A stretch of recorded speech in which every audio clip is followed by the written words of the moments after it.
তোমাদের একটা মন ছুঁয়ে যাওয়া গল্প পাঠ করে শোনাচ্ছি। কেমন লাগলো অবশ্যই জানিও। গল্পটির নাম তাজমহল কে তৈরি করেন। স্কুলের পরীক্ষায় প্রশ্ন এসেছিল, তাজমহল কে তৈরি করেন। উত্তরটা লিখেছিল একটি ছাত্র, মার্বেল মিস্ত্রিরা।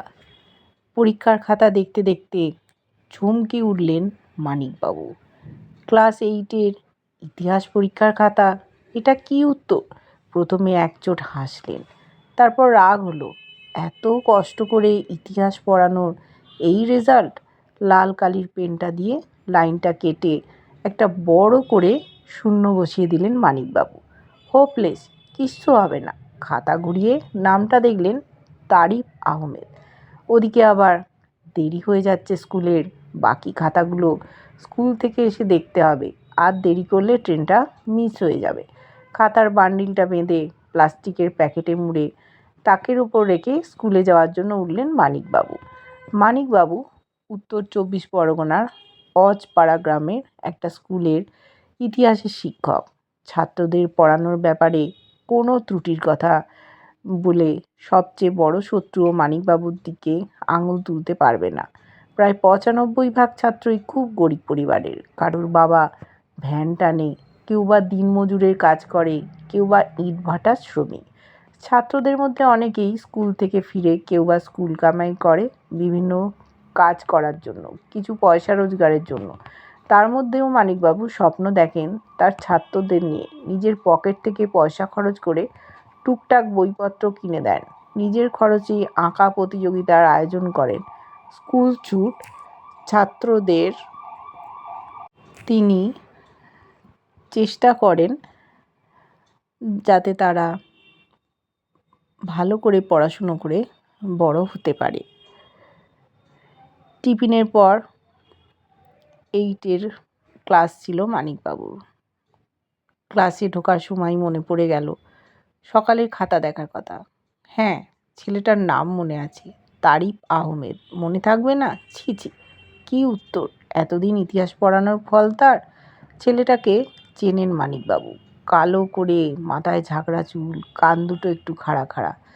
ক্লাসে ঢুকে চক ডাস্টার রেখে চেয়ারে বসেই বললেন, তারিফ কোথায়?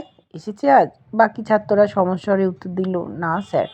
মানিকবাবু মনে মনেই বললেন, এদের দিয়ে কিছু হবেই না, আমারই পণ্ডশ্রম।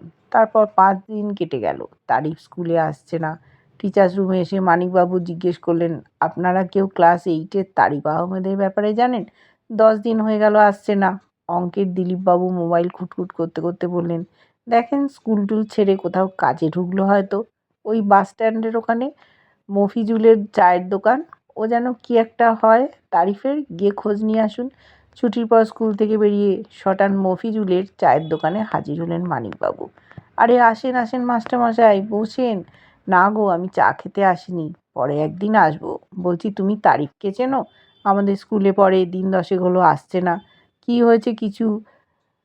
আরে আর বলেন না মাস্টারমশাই, ওর বাপ পাথর খাদানে কাজ করতো, ফিরেছে কী সব রোগ নিয়ে, সিলিকোসিস না কি যেন একটা, আর বেশি দিন বাঁচবে না মনে হয়।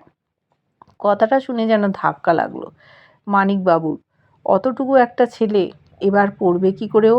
আসার পথে ট্রেন বেশ ফাঁকা ছিল।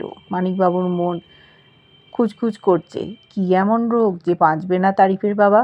স্মার্টফোনটা খুলে মানিকবাবু সার্চ করলেন। সিলিকোসিস। সার্চ রেজাল্টের ফল এলো সিলিকোসিস। অসংখ্য আর্টিকেল একের পর এক পড়তে লাগলেন মানিকবাবু। বাড়ি ফিরেও পড়ে চললেন। অনেক ওয়েবসাইট ব্লগ পড়ার পর স্তব্ধ হয়ে বসে রইলেন।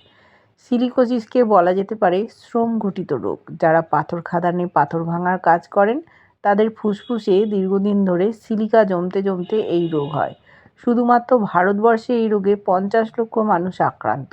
কোনো রকম সুরক্ষা ব্যবস্থা ছাড়াই অল্প মজুরিতে বেশি লাভ করার জন্য খাদানের মালিকরা নিশ্চিন্ত মৃত্যুর দিকে ঠেলে দেয় পড়াশুনো না জানা সরল গ্রামের মানুষদের। মানিকবাবু তাকিয়ে রইলেন বাড়ির দেওয়ালের দিকে। এই ইমারত, রাস্তা, ব্রিজ তৈরি হয়ে এসেছে শ্রমিকদের রক্ত, ঘাম আর প্রাণের বিনিময়ে। 1 মাস আগে ক্লাস 5-এর প্রশান্তর বাবা মুম্বাইয়ে বহুতলে কাজ করতে গিয়ে পড়ে মারা যায়। অথচ এই যেন সাধারণ মৃত্যু। কেউ সাজা পাবে না, কেউ এদের কথা বলবে না, লিখবে না। চোখের সামনে যেন দেখতে পেলেন একদল মানুষকে হাড় সর্বস্ব ধুঁকছে, ক্রমাগত কেসে চলেছে, তবুও একটা বিরাট পাথর বয়ে নিয়ে চলেছে। কারোর পক্ষাঘাত, কেউ দৃষ্টি হারিয়েছে, কারোর হাত নেই, পা নেই, তাদের পিষে দিয়ে ছুটে চলেছে অত্যাধুনিক গাড়ি, মাথা তুলছে শপিং মল। মানিকবাবু উঠে দাঁড়ালেন, তাক থেকে লাল পেনটা নিলেন, নিচ থেকে পরীক্ষার খাতার বান্ডিলটা বের করলেন। হ্যাঁ, এই তো রোল নাম্বার 23, তারিফ আহমেদ। 1-এর 6 নম্বর কোশ্চেনের উত্তর। 5 দিন আগে তারিফের এই উত্তরটাই প্রচণ্ড রাগ করে কেটে দিয়েছিলেন মানিকবাবু। আসলে তিনি ইতিহাস ভুলে শিখেছেন, বরং বলা ভালো ভুল শেখানো হয়েছে। দেশের কোটি কোটি ছাত্রকে যেভাবে ভুল শেখানো হয়, মানিকবাবু নিজের দেওয়া ক্রস চিহ্নটাকে ভালো করে কাটলেন, তারপর বড় করে একটা রাইট দিলেন, পাশে ফুল মার্কস 1। প্রশ্নটা ছিল, তাজমহল কে তৈরি করেন? তারই উত্তর লিখেছিল মার্বেল মিস্ত্রিরা। কিছু মানুষ হয়তো কিছু তৈরি করে টাকা লাগিয়ে শ্রমকে ক্রয় করে, তারপর শ্রমিককে ভুলে যায়। কিন্তু কিছু মানুষ তাদের সমস্ত শ্রম দিয়ে একদিন মৃত্যুশয্যায় পড়ে যায়, তবুও তার কোনো প্রশংসা হয় না। এটাই সমাজের নীতি এবং আমাদের নীতি।